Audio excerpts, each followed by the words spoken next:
Estamos con el tema el Concilio Vaticano II y conferencias del Episcopado Latinoamericano, Medellín y Puebla. Comenzamos preguntándonos, ¿qué es el Concilio Vaticano II? El Concilio Vaticano II es una reunión de obispos que a lo largo de la historia han sucedido, con los cuales en una época fueron convocados por el emperador del imperio y posteriormente fueron convocados por los papas, donde se reúnen obispos de la iglesia de todo el mundo para tratar temas de interés eclesial en torno a cuestiones doctrinales para combatir herejías, combatir también errores dogmáticos y prestar algunos temas disciplinarios. Los concilios más importantes a lo largo de la historia ha sido el concilio de Nicea en el 325, donde se fundamentan las bases de la fe cristiana católica.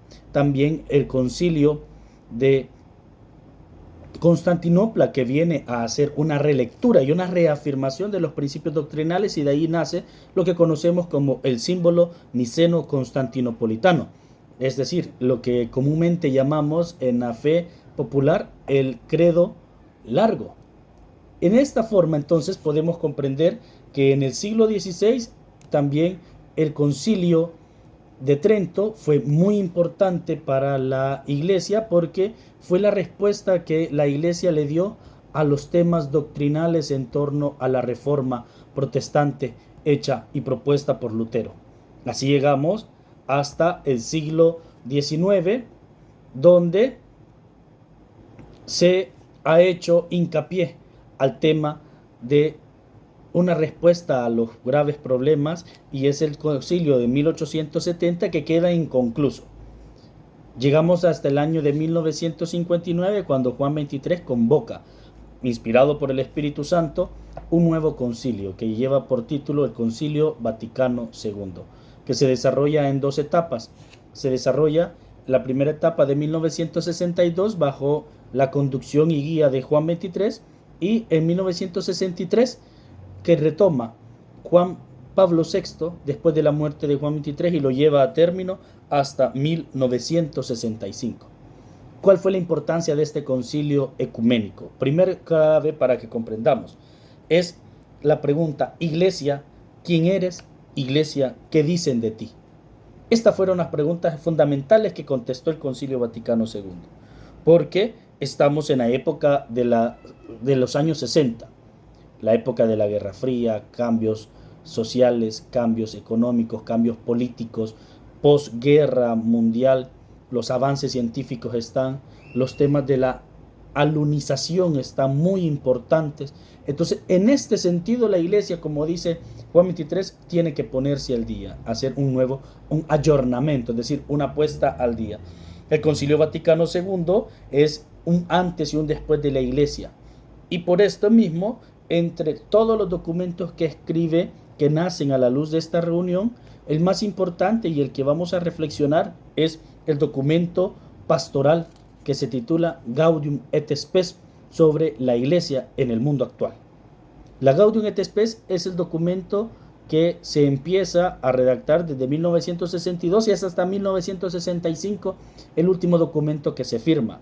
Los grandes cambios, las grandes transformaciones que la iglesia propugna y tiene están escritos aquí en este documento. ¿Cuáles son las grandes partes en las que podemos dividir la Gaudium et Spes? Gaudium et Spes es una palabra latina que significa gozos y esperanzas, porque es con esa frase con la que comienza el texto, cuando dice: los gozos y las esperanzas, las tristezas y las angustias de los hombres de nuestro tiempo, sobre todo de los pobres y de cuantos sufren, son a la vez gozos y esperanzas, tristezas y angustias de los discípulos de Cristo. La iglesia por ello se siente íntima y realmente solidaria del género humano y de su historia. La primera parte de la Gaudium et Spes trata sobre la iglesia y la vocación universal al hombre, es decir, el sentido antropológico. La segunda parte trata concretamente sobre los problemas urgentes de la iglesia tiene en este momento y cómo va a responder. El documento va a tener tres ideas fundamentales que de principio a fin podemos recorrer y las vamos a entender. Primero, la visión antropológica que desarrolla el concilio. Segundo, el análisis sobre la sociedad humana. Y tercero, el papel de la iglesia en el mundo actual. con estas premisas, con estas indicaciones, podemos comprender cómo el tema de la dignidad de la persona humana, que es imagen de Dios, es irrumpida por el pecado. Y hay una constitución misma del hombre que es sobre el tema de la dignidad, de la inteligencia, la verdad y la sabiduría. Es la primera parte del Concilio de la Gaudium et Spes. En la segunda parte vamos a ver cómo está la dignidad de la conciencia moral, que hay una grandeza sobre la libertad que el hombre por ser imagen de Dios tiene, y dialoga sobre el tema del misterio de la muerte y se centra concretamente en las formas y raíces del ateísmo. Llega a llamar a un ateísmo sistemático. ¿Cómo entiende entonces la visión antropológica? Lo podemos ver de esta manera. La visión antropológica la va a presentar en el tema de la integralidad de la persona, donde atiende a las profundas inquietudes de los hombres y mujeres de la actualidad. Hoy todavía leemos el Concilio Vaticano II y tiene ese mismo énfasis y esa misma fuerza por la cual tuvo en la década de los 60. ¿Cómo presenta el rol de la sociedad humana? Es analizar las diversas estructuras que componen a la sociedad humana. Y esto lo podemos ver que tiene un mayor énfasis porque habla sobre problemas urgentes. Cuando reflexiona sobre el hombre que requiere mirar alrededor la realidad, las condiciones y los desafíos que se presentan. En este documento vemos cómo hay numerosas cuestiones que preocupan a todos que hay que mencionar. El matrimonio y la familia, la cultura humana, la vida económica social, la política, la solidaridad de la familia, de los pueblos y de la paz. Y vemos cómo todos estos temas, estos tópicos, son iluminados desde los principios que brotan de Cristo para guiar a los cristianos. Entonces vemos cómo la línea que trae la doctrina social de la Iglesia a lo largo de la historia, primero hay una atención al tema de la reflexión social de la Iglesia, que atenta a la diversidad de la realidad que rodea al ser humano. Y después reafirma cómo la Iglesia guía a hombres y mujeres a través de las vicisitudes, de los caminos de la historia. Y por último, presenta exigencias de cuestiones sociales en todos los ámbitos, pues lo que tiene que ver con el hombre y la mujer tiene que ver con la Iglesia, porque la Iglesia es una composición de hombres y mujeres de nuestra época. Entonces, el tercer punto, ¿cómo es el papel de la Iglesia en el mundo? Y lo dice muy claro en el texto que leí al inicio sobre el tema de los gozos y las esperanzas, donde habla que la Iglesia se siente íntima y realmente solidaria con el género humano y con la historia. Aquí vemos en toda claridad la disposición que tiene la Iglesia de participar en la condición real del ser humano, en todos los ámbitos, en gozos y tristezas. Y vemos cómo esta diversidad de temas se desarrollan a lo largo de la constitución pastoral Gaudium et Spes, donde la Iglesia no busca imponer, sino compartir con los hombres y mujeres de este siglo los diferentes desafíos que se representan en la realidad. Entonces vemos cómo hay un sello particular en el tema de la Gaudium et Spes, donde se habla del tema de la cercanía de la Iglesia con las profundas realidades que rodean al ser humano. Y de esta forma se puede responder coherentemente y eficazmente a las aspiraciones de la sociedad actual. Hay una lectura, hay una aplicación de estos documentos hoy y aquí. Sucede en América Latina. En América Latina, los obispos de América Latina se están reuniendo y están poniéndose al día, como lo mismo concilio lo propone. ¿Y qué es lo que proponen los obispos de América Latina? Proponen una lectura coherente de la palabra de Dios a la luz del concilio, y vemos cómo hay una relectura y una aplicación a la doctrina del Concilio Vaticano II. Y este se lleva en el año de 1968 en la ciudad de Medellín, Colombia, donde se reúne la Conferencia General del Episcopado Latinoamericano. El documento que resulta tiene como título Como Medellín, y es la forma como lo vamos a citar. Así como a nivel mundial el tema de la Guerra Fría ha marcado bastante, en Latinoamérica no es la excepción. ¿Cómo es el escenario social, económico y particularmente político que tenemos? Es agitado. Regímenes de dictaduras, procesos de concientización de la sociedad civil están en punto de ebullición. En este contexto global, universal, vemos el tema de la Guerra Fría. Es el tema del triunfo de la Revolución Cubana casi 10 años atrás. Vemos los procesos de transformaciones sociales que ocurren en todas las naciones de la región, que presentan un escenario de cambios sustanciales para la vida de los pueblos. El documento de Medellín está estructurado en 16 capítulos donde aborda el Concilio Vaticano II, principalmente el documento Gaudium et Spes y también la carta encíclica que recién acaba de salir, que es la Populorum Progressio de Pablo VI, como la realidad latinoamericana podemos leerla y leer los documentos universales de la Iglesia hoy y aquí. Hay una precaria realidad en los grupos humanos. Fundamentalmente se centra en algunos como familia, juventud y también no solamente en la sociedad, sino también eclesialmente dentro de la Iglesia. Vemos las realidades apremiantes del tema de la educación, el tema de la demografía, el tema de la justicia, el tema de la paz. Y aquí es donde Medellín tiene una propuesta ilusoria y una propuesta de diálogo con el mundo, porque el contexto social, falta de paz en el que estamos, se entiende. ¿Cómo entonces podemos entender el documento de Medellín? Lo entendemos de los 16 temas: justicia, paz, familia y demografía, educación, juventud, pastoral popular, pastoral de élites, catequesis, liturgia, movimientos laicos, sacerdotes, religiosos, formación del clero, la pobreza de la iglesia, pastoral de conjunto y medios de comunicación social. Entonces podemos ver aquí claramente que Medellín está de la mano con el camino del pensamiento social cristiano que le ha precedido y pone el énfasis principalmente en la persona humana, pero también en todas las realidades que rodean y más aún en las aspiraciones del pensamiento cristiano, donde el tema de la justicia y la paz es la gran cuestión social y que son con los cuales comienza este documento. ¿Cómo trata Medellín el tema de justicia y paz? Hay una gran riqueza de contenidos donde vamos a ir viendo. Sobre el tema de la justicia, al inicio hace resonancia a la Populorum Progressio, donde dice en el capítulo 1, numeral 1, existen muchos estudios sobre la situación del hombre latinoamericano. En todos ellos se describe la miseria que margina a grandes grupos humanos. Esta miseria, como hecho colectivo, es una injusticia que clama al cielo. Aquí logramos ver cómo la inquietud que tiene Medellín al tema de la justicia es el tema de la igualdad y de la desigualdad.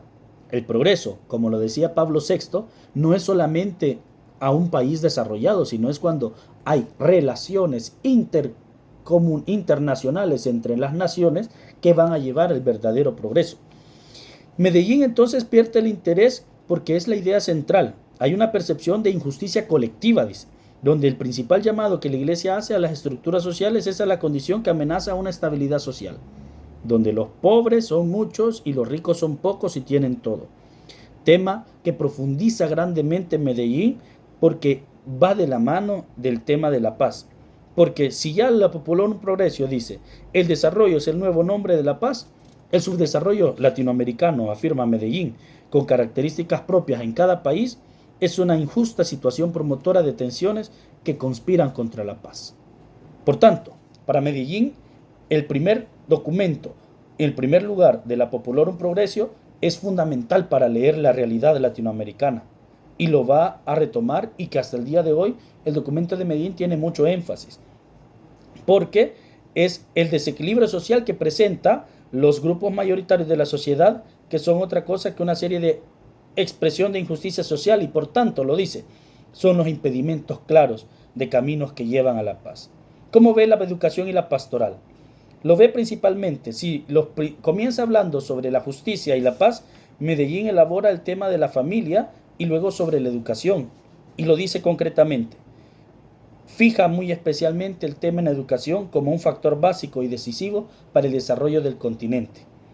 Aquí la idea es clara y puntual, porque si vemos, si hay una verdadera educación, es esencial si queremos hablar de desarrollo, donde aquel desarrollo que está marcado por el ejercicio de la justicia que lleva como consecuencia la paz. Y la educación es fundamental porque es un estudio detenido que podemos entender. Y aquí viene la pregunta clave para entender Medellín, que desarrolla la idea de la opción preferencial por los pobres. El capítulo 5 del Evangelio de San Mateo dice: bienaventurados los pobres porque de ellos es el reino de los cielos. La versión de San Lucas viene y plantea: bienaventurados los pobres de espíritu. Pero Medellín se enfoca en la primera versión de Mateo. Porque si la idea de justicia y paz tienen como destinatarios los pueblos subdesarrollados, las inmensas mayorías que están en condiciones precarias de subdesarrollo, hacemos eco de esas palabras cuando en el capítulo 14 dice que el particular mandato del Señor es evangelizar a los pobres, llevar a una distribución de los esfuerzos del personal apostólico que tengan preferencia efectiva en los sectores más pobres y necesitados, al tema de los segregados, donde alienta y acelera iniciativas y estudios que con ese fin ya se hacen. Este pensamiento o esta cuestión de la opción preferencial por los pobres tiene eco en muchos personajes a lo largo de Latinoamérica.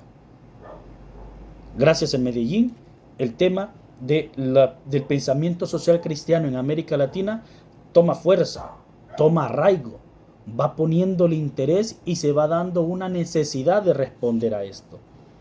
Y por lo mismo, en el tema de educación, muy simultáneamente nace también lo que conocemos como teología de la liberación, que siempre se ha puesto y se ha sistematizado que el gran promotor de la teología de la liberación es Gustavo Gutiérrez, el sacerdote dominico peruano, junto con Leonardo Boff, sacerdote franciscano brasileño, que actualmente siguen vivos y son los referentes y máximos exponentes de la teología de la liberación.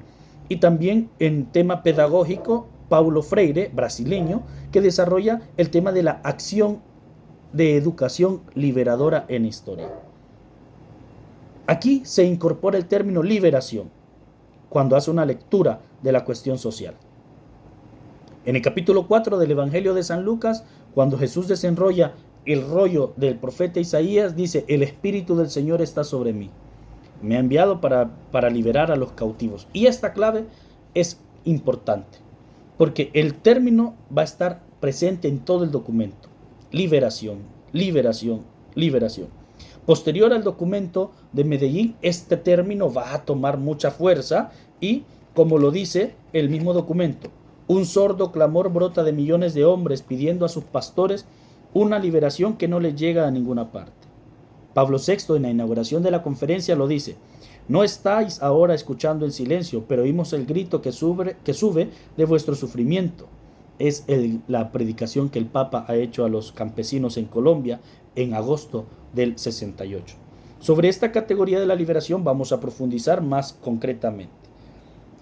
En 1979 se desarrolla la tercera conferencia del Episcopado Latinoamericano, hoy en México, en la ciudad de Puebla, ya con el Papa nuevo que ha venido de la situación del comunismo y está luchando contra esto, Juan Pablo II, y bien podemos decir que la conferencia de Puebla es una fiel continuación de las formulaciones hechas en el 68 por Medellín.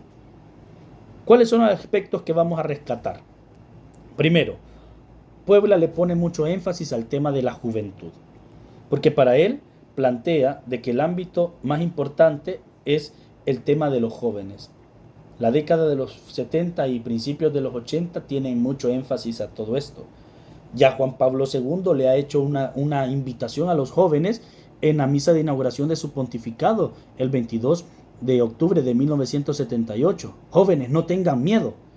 Y ese grito de no tener miedo hace eco también, a consecuencia de Medellín, en Puebla. En Puebla hay una profundización y una sistematización, si lo pudiéramos decir, del término liberación, porque como fundamental para la lectura de la cuestión social de América Latina, ¿cuáles son los grandes personajes que han nacido en Puebla y que participan en Puebla? El obispo Óscar Arnulfo Romero, salvadoreño, defensor de los derechos humanos. También Elder Cámara, uno de los grandes obispos brasileños que en esta cuestión tiene mucho énfasis. El obispo Ruiz de México son otro de los grandes personajes. Gustavo Gutiérrez, Leonardo Boff, John Sobrino, autores latinoamericanos. Ignacio Ellacuría también, que tiene mucho énfasis en esto.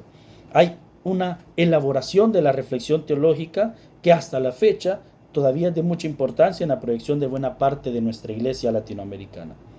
Aquí entonces concretamente surge la famosa teología de la liberación. ¿Qué es? Es una propuesta que la iglesia latinoamericana sobre el proceder teológico a partir de la reflexión e importancia del término liberación para la teología universal. Medellín sienta las bases, pero Puebla la sistematiza, la enseña, le da forma, le da vida. Y aquí la iglesia empieza a ver que el verdadero desarrollo, como lo dice Pablo VI en Apapulonum Progressio, es la paz. Por esto mismo, en Medellín no está tan estructurada, pero ya en Puebla ya hay una maduración, hay un estatuto definido como teología de la liberación, con un contenido propio, una metodología y una estructura propia.